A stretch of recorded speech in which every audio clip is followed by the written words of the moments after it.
Welcome everyone, HTML tutorial for beginners সিরিজটির আরেকটি নতুন ভিডিওতে আপনাদের স্বাগতম। আজকে আমরা দেখব কিভাবে প্যারাগ্রাফ লিখতে হয় একটা ওয়েব পেজে। ফিরে আসছি ইন্টারভিউর পর। Please like, share and subscribe to our channel.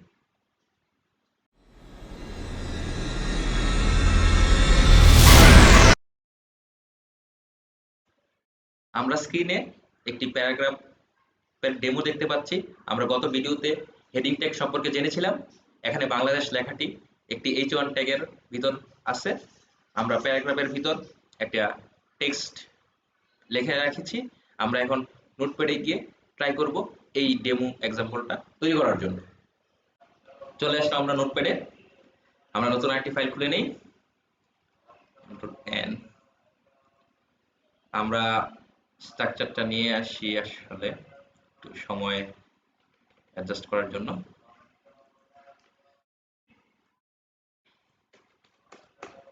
আপনারা সবসময় লেখার চেষ্টা করবেন, তাহলে আপনাদের কোডিং স্কিলটা অনেক ভালো হয়ে যাবে। আমরা ফাইলটাকে সেভ করি।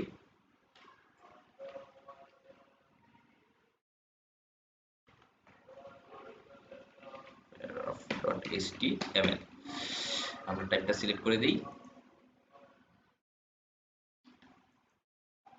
সেভ। আমরা টাইটেলটা লিখে নিই, টাইটেল, ক্লোজিং ডেট,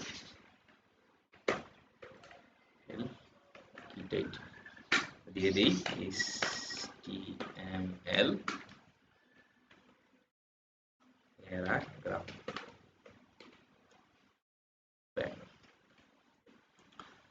তারপরে চলে আসি। আমরা আবার ডেমোর মতো করে প্রথমে বাংলাদেশ করার কথাটি H1 ট্যাগের ভিতর লিখি। H1 ট্যাগের ক্লোজিং H1 বাংলাদেশ।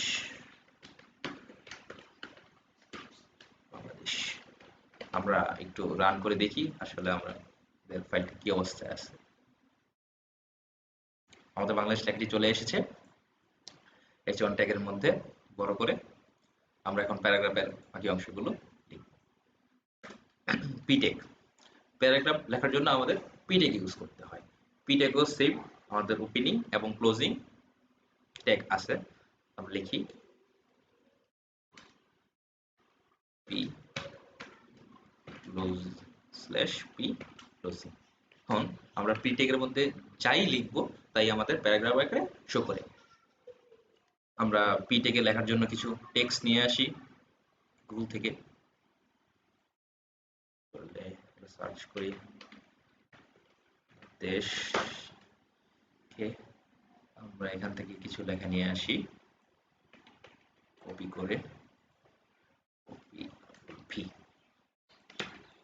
একটু বড় যাতে লেখাগুলো বেশি আসে তাই জন্য কয়েকবার প্রেস করে নিই। তাহলে আমাদের পিটেকটি লেখা হয়ে গেল। আমরা এখন কোডটাকে সেভ করি এবং রান করি। আপনাদের বারবার মনে রাখতে হবে যে আপনাদের যাই এডিট করবেন সেটা নোটপ্যাডে সেভ করে নিতে হবে। আমরা ব্রাউজারটাকে রিলোড করি। দেখেন আমাদের ডেমোটা চলে এসেছে।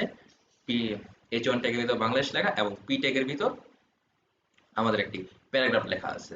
এভাবে আমরা পি ট্যাগ ইউজ করে বিভিন্ন ওয়েবসাইটে প্যারাগ্রাফগুলোর লেখা দেখি। আজকে ভিডিওতে এ পর্যন্তই। আমরা পি ট্যাগ কিভাবে লিখতে হয় তা শিখে গেলাম। দেখা হচ্ছে পরবর্তী ভিডিওতে। টিল দেন, আল্লাহ হাফেজ, কিপ কোডিং।